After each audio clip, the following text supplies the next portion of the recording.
আমি যাচ্ছি ঢাকা থেকে বিলাসবহুল ট্রেনে রংপুর। ট্রেনের দরজা জানালা দিয়ে উপভোগ করলাম আল্লাহর সৃষ্টি প্রাকৃতিক সৌন্দর্য। হঠাৎ কাঁচা সন্দেশ এবং মিষ্টির গন্ধে নেমে গেলাম নাটোর, যেখানে আছে শহরের নাম্বার 1 বেগম রোকেয়া বিশ্ববিদ্যালয়। এই জায়গাটিতে শহীদ আবু সাইদ 14 জুলাই গুলিবিদ্ধ হয়ে মারা যান, কিন্তু 109 বছর আগে মহারাজা কুমার গোপাল লাল রায় তাজহাট জমিদার বাড়ি নির্মাণ করেন। এশিয়ার ভিতরে সবচেয়ে বড় কলেজ এই রংপুর বিভাগে। ট্রেন আমার সাথে কি করলো সবকিছু থাকছে ভিডিও শেষে। হে গাইস, আমি Amit Hasan, back to back new video blog 23। আজকে আমি যাচ্ছি ঢাকা বিমানবন্দর রেল স্টেশন থেকে রংপুর আমার বন্ধু সালেহিনের সাথে দেখা করতে। সে বেগম রোকেয়াতে পড়াশোনা করে। আজকে আমি যাচ্ছি রংপুর এক্সপ্রেস 771 ট্রেন দিয়ে। বিমানবন্দর রেল স্টেশনে ঢোকার পরেই আপনার চোখে পড়বে বিশাল বড় এক এলইডি টিভি। উল্টো পাশে 64 জেলার রেল স্টেশনের তালিকা, তার পাশে রয়েছে কাউন্টার যেখান থেকে মানুষ টিকিট কিনছে। ট্রেনটি কমলাপুর থেকে ছাড়বে 9টায় এবং বিমানবন্দর থেকে ছাড়বে 9:30টায়। তো এখন এসে দেখি ট্রেনটি ছাড়বে 12:40-এ। তো এটা কোনো কথা? এতক্ষণ আমি রেল স্টেশনে বসে কি করব? আধা ঘন্টা বা 1 ঘন্টা হলে কথা ছিল, কিন্তু এই 2-3 ঘন্টার উপরে সেটা কিছুতেই মানা যায় না এবং এটা সম্ভব না এতক্ষণ বসে থাকে এই রেল স্টেশনের ভিতরে। আজকের দিনে প্রতিটি ট্রেন লেট হওয়ার কারণে স্টেশনে প্রচুর পরিমাণে যাত্রী। যেহেতু ট্রেন 12:40-এ ছাড়বে রেল স্টেশন থেকে, যেহেতু বিমানবন্দরটা কাছে, তাই আপনাদেরকে আমি এখন ফ্রিতে বিমানবন্দর দেখাবো। আর আমি এখন কিছুক্ষণ সময় এখানে ঘোরাঘুরি করবো, যেহেতু এখন বাজে 10টা, আমার হাতে আরও 2 ঘন্টা পুরো টাইম আছে। বাংলাদেশে এমন মানুষ নেই যে বিমানবন্দর আসে নাই, আর আসলে আপনাদের চোখে প্রথমেই এরকম দৃশ্য পড়বে। আমি এখন টার্মিনাল 2-এ যাব। প্রথমে এখানে পার্কিং করা হয়েছিল, এখন পরবর্তীতে এই জায়গাতে পার্কিং করে। টার্মিনাল 2-এ দেখা যাচ্ছে প্রচুর পরিমাণে ভিড়, আর সবসময় টার্মিনাল 2-এ অনেক ভিড় থাকে টার্মিনাল 1 থেকে। আর হাসি কান্নার একটা জায়গায় হচ্ছে হযরত আন্তর্জাতিক বিমানবন্দর। হচ্ছে যাত্রী দেখতে পাচ্ছেন যাচ্ছে ওই যে 2টা বাস, এবং এই হলো দোতলা টার্মিনালের মানুষজন দেখতে পাচ্ছেন। এই দোতলা থেকে টার্মিনাল 3টা হালকা একটু দেখা যাচ্ছে আমার ক্যামেরার মধ্যে। আর এই জায়গাতে হচ্ছে পুরো বিমানবন্দরটা দেখতে পাচ্ছেন আপনারা। এবং আজকের ওয়েদারটা গেস অনেকই ভালো। দোতলায় থাকলে মনে হবে আমার আত্মীয় স্বজন বিদেশ চলে যাচ্ছে, তাই নিচতলায় চলে যাচ্ছি। ফিল করতে পারবো যে আমার আত্মীয় স্বজন কেউ না কেউ আসবে। দোতলাতে বসার কোনো জায়গা নাই, তাই নিচতলায় যাচ্ছি এসি বাতাস খেতে। আর দোতলা হচ্ছে প্রাকৃতিক বাতাস। আমার কাছে এখন মনে হচ্ছে 1 মিনিট যেন 1 ঘন্টা সময় কাটছে না। আমি এখন যাচ্ছি 1 নাম্বার টার্মিনাল, এবং অনেক রিয়া আছে ভিতরে ঢুকতে দেয় না, বাইরে আটকে দেয়। আমি এখন আছি বিমানবন্দর রেল স্টেশনের পিছনে, আর এখানে একটা মসজিদ আছে দেখতে পাচ্ছেন আপনারা, অনেক সুন্দর দেখতে। দূর থেকে এই মসজিদের মিনারটি দেখতে অনেক সুন্দর ছিল, তাই এখানে আসা। তো আমি প্রথম ভাবছিলাম মসজিদ, কিন্তু এখন এটা মসজিদ না, এখান থেকে মানুষ হজে যায়। তো আপনাদেরকে আমি যে মসজিদের কথা বলেছিলাম, আমি এখন ওই মসজিদের ভিতরে আছি, এবং এটা হচ্ছে ওই মসজিদের দৃশ্য দেখতে পাচ্ছেন আপনারা। এবং এখানে অনেক হজ যাত্রী আছে।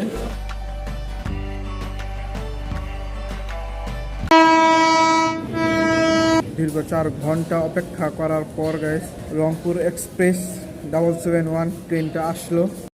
তো গাইস অবশেষে ট্রেনটি ছাড়লো। মানুষ তেমন নেই, আর বিশেষ করে হচ্ছে ট্রেনের সিটগুলো আপনারা দেখলেন অনেক সুন্দর এবং অনেক আরামদায়ক।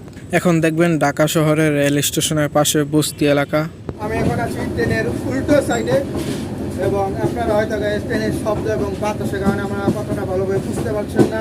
ঢাকা শহর থেকে একটু দূরে গ্রামের শুরুর দিকে, যেখানে আপনার চোখে পড়বে গ্রামে আসল সৌন্দর্য, ফসলের জমি, মানুষের বাড়িঘর, পুকুর, এভরিথিং, যা আপনার মন এবং দৃষ্টিকে আকর্ষণ করবে।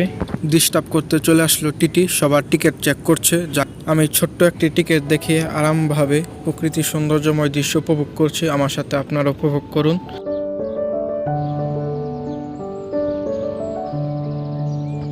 আমি একটা কথাই বলবো, আল্লাহর সৃষ্টি এবং প্রকৃতি আসলে অনেক সুন্দর যদি আপনি সঠিকভাবে উপভোগ করতে পারেন। আমার ধারা তার হলো না পারছে দাঁড়াতে, না পারছে বসতে, হাঁটা তো দূরে। আর এটা হলো ট্রেনের বাথরুম। আজকের এই ট্রেনটিতে প্রচুর পরিমাণে সিট খালি ছিল, যে যেখানে পারছে সেখানেই বসতে পারছে।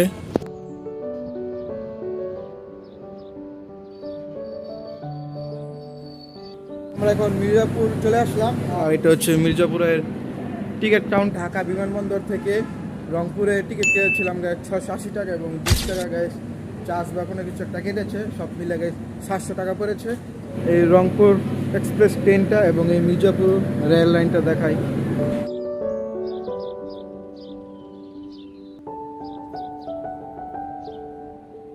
এটা হচ্ছে মির্জাপুরের অন্য সাইডের ভিউ, দেখতে পাচ্ছেন ভিউটা বেশ অস্থির। এবং তার রেল লাইনের নিচে রয়েছে বেশ লেক, যেটা গ্যাস পুরো সবুজ ঘাসে ভরে গেছে এবং রেল লাইনের রাস্তা গ্যাস বরাবর রয়েছে গ্যাস সারি সারি গাছ, যেটা দেখতে পাচ্ছেন। আর হয়তো এই ট্রেনটা এখন 5 মিনিট থেকে 10 মিনিট বেশি গেলে এই জায়গাতে থামতে পারে, তারপর আবার গ্যাস রানিং হবে। এটা হচ্ছে ইঞ্জিন রুম। আর এই জায়গাটা গ্যাস কেবিনি। আপনি যদি একা একা সময় কাটাতে চান অবশ্যই ট্রেন ভ্রমণ করা উচিত। হঠাৎ থামানো হয়েছে, কেউই বলতে পারছে না ট্রেন কী কারণে থেমেছে এই জায়গাতে, কিন্তু জায়গাটা কিন্তু বেশ অপূর্ব সুন্দর, দেখতে পাচ্ছেন চারপাশ সবুজ প্রকৃতি। আমি এই প্রথম ট্রেনের এত বড় বড় লোহার চাকা দেখলাম। ট্রেনের এক বগি সামনে আসার পর আমার চোখে এরকম একটা দৃশ্য হলো গাইস, যেটা দেখার মতো। ট্রেন ভ্রমণের সুবিধা হলো টাঙ্গাইল রেল স্টেশনটা দেখতে সুন্দর, কিন্তু 2 ঘন্টার মতো লাগলো এই স্টেশনে আসতে।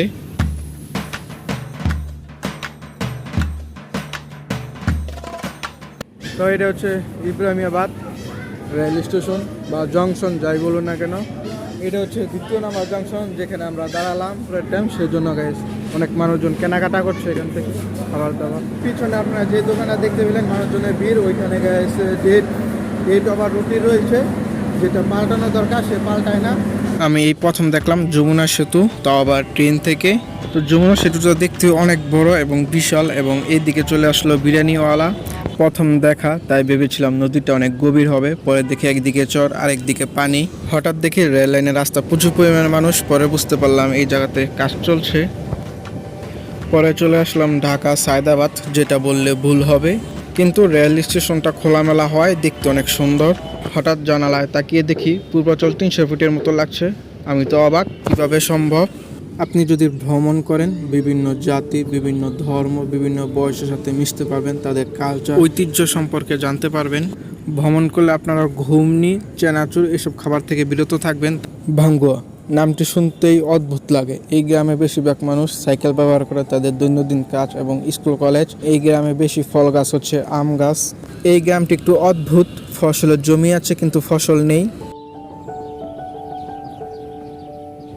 তো এটা হচ্ছে চটমোহন রেল স্টেশন। আমার সাথে 2জন ছিল, তারা এখন নেমে গেছে। চটমোহন রেল স্টেশনটা যেহেতু গ্রামের দিকে, তারপরও প্রচুর পরিমাণে মানুষজন ছিল। অনেকেই ট্রেন থেকে নেমে গেছে এবং অনেকেই উঠেছে। ঢাকা শহর থেকে গ্রামে পা রাখার পরেই আমার শরীরে একটা অদ্ভুত রকমের ফিল আসলো। গ্রামের প্রাকৃতিক দৃশ্য, ফসলের জমি, মানুষের ঘরবাড়ি, আমার এত সৌন্দর্যময় দৃশ্য আমি আগে কখনো দেখিনি।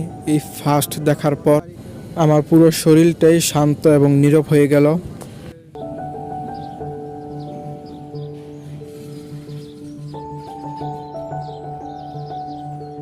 এটা হচ্ছে মাজাগ্রাম জংশন, আর এখানে একটা মতিদন আছে। আর এই হচ্ছে ট্রেন, যেটা গাইস আমি প্রথম থেকে বলে আসছি অনেক বড়।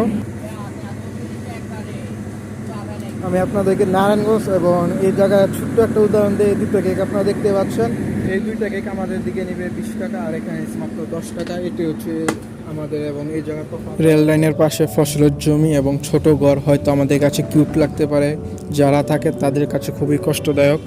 রংপুর এক্সপ্রেস ঈশ্বরদী বাইপাস স্টেশনে থামবে না, কিন্তু এই জায়গা থেকেই আমরা রসগোল্লা, কাঁচা সন্দেশ এবং মিষ্টি জাতীয় খাবারের গন্ধ পাচ্ছি।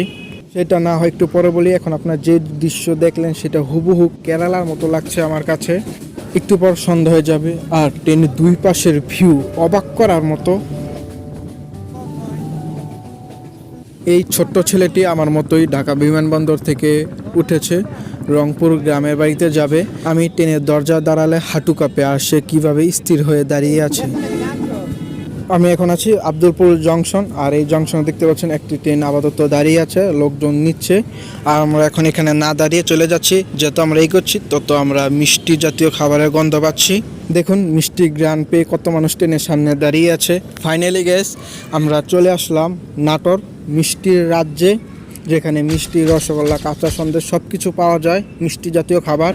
তো গাইস এটা হচ্ছে নাটোরের প্ল্যাটফর্ম 1 নম্বর। গাইস আমার নাটোর জেলা ঘোরার সৌভাগ্য নাই, কিন্তু স্টেশন ঘোরার আছে। আমি কিন্তু গাইস নাটোর রেল স্টেশনের বাইরে গিয়েছিলাম, কিন্তু সেটার ভিডিও করা হলো না। এটা হচ্ছে রেল স্টেশনের অন্য পাশের ভিউ। অনেক মানুষজন বসে আছে ট্রেনের জন্য, কেউ ঢাকা, কেউ আমাদের মতো রংপুরের ওই সাইডে যাবে। তো রেল স্টেশন দেখতে অনেক সুন্দর, কিন্তু এই জায়গার বিখ্যাত খাবার আমি খেতে পারলাম না। আপনারা আসার পর সবার প্রথম আমার চোখে পড়লো গাইস লিচুর গাছ, এত পরিমাণ লিচু এবং লিচুর বাগান, আমি অবাক। এই রেল স্টেশন নাম হচ্ছে শান্তারাম রেল স্টেশন। আর এটা দেখতে পাচ্ছেন এখন রাত হয়ে গেছে, প্রায় 7টার উপরে বাজে। আর রেল স্টেশনে যে মানুষজন ছিল সবাই শান্তারাম নেমে পড়েছে। দেখতে পাচ্ছেন রেল স্টেশন পুরো শূন্য হয়ে গেছে, আমি এবং আর কয়েকজন আছি। তো এখন বাজে রাত 10টা, ট্রেন থামলো গাইবান্ধাতে। আর এটা হচ্ছে গাইবান্ধা রেল স্টেশন, এবং মানুষজন দেখছেন ট্রেন দেখে তারা দৌড়ে যাচ্ছে। এখনও প্রচুর পরিমাণে মানুষ বসে আছে ট্রেনের জন্য। আর অপেক্ষা জিনিসটা সবসময় খারাপ, সময় যেন যেতে চায় না। এখন বাজে রাত 12টা, ট্রেন পৌঁছানোর কথা ছিল সন্ধ্যা 7:30 থেকে 8টা বাজে। আগে রেল স্টেশন দেখুন, পরে বলছি তার নাম। ফাইনালি গাইস আমরা রংপুর চলে আসলাম। তো আসার কথা ছিল সন্ধ্যা 7টায়, তো দেরি হওয়ার কারণে আমরা এখন পৌঁছলাম 12টা, যেটা হওয়ার কথা না, হয়ে গেল। আমি এখন আছি পার্কের মোড়, রংপুর পার্কের মোড়। এই যে এটা হচ্ছে পার্কের মোড়, এবং এটা কী হিসেবে রাখা হয়েছে আমি জানি না। এবং এখানে মেইন গেটের সাথে একটা কথা বলতেই হয়, রাতের রংপুরটা কিন্তু বেশ সুন্দরই দেখাচ্ছে। এখন বাজে 12টা, এবং এই সময় হালকা মানুষজন গ্যাস রাস্তার মধ্যে দেখা যাচ্ছে, তাও আবার স্টুডেন্ট গ্যাস, বেশি বয়সী না। সালিনের সাথে দেখা গেল। আসসালামু আলাইকুম বড় ভাই, কি খবর আপনার? খবর নাই হ্যাঁ, ফোন দিয়েছেন নতুন হ্যাঁ কই যাচ্ছে কোন দিক দিয়ে? মানে আপনি কি জানেন যে আপনার জন্য আমি 11 ঘন্টা আমি ট্রেনের ভিতরে আসছিলাম? তো তোমার 11 ঘন্টা থাকতে গেছে, তোমার সময় লাগে 6 ঘন্টা, তুমি লাগাইতে 11 ঘন্টা। তো এটা কি আমার তো ট্রেন লেট করে ছাড়লে?